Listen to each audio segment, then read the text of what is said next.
Hello बच्चों, let's read the question. Charge never flows from a condenser of higher capacity to the condenser of lower capacity.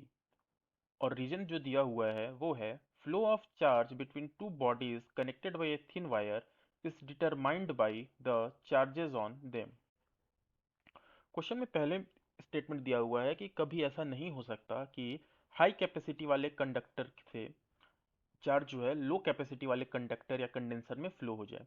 तो ये statement entirely true नहीं है, क्योंकि charge जो होता है वो हमेशा हाई पोटेंशियल से लो पोटेंशियल की तरफ मूव करता है, फ्लो करता है।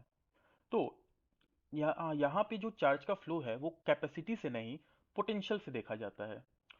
क्योंकि हो सकता है कि ऐसा कोई कैपेसिटर हो जिसकी पोटेंशियल ज़्यादा हो और कैपेसिटी भी ज़्यादा हो, और ऐसा कंडेंसर हो जिसकी कैपेसिटी भी कम हो और पोटेंशियल भी कम हो।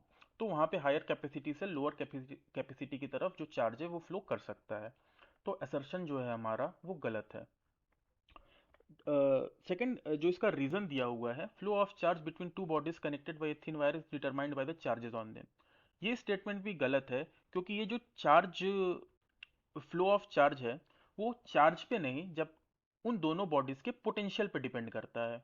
अगर उन दोनों का पोटेंशियल सेम है तो चार्ज फ्लो नहीं होगा, लेकिन अगर उन दोनों में पोटेंशियल का डिफरेंस है तो जो चार्ज होगा वो हायर पोटेंशियल से लोअर पोटेंशियल की तरफ ट्रेवल करेगा।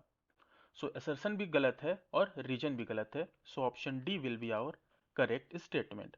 आई hope you understood it well. All the best.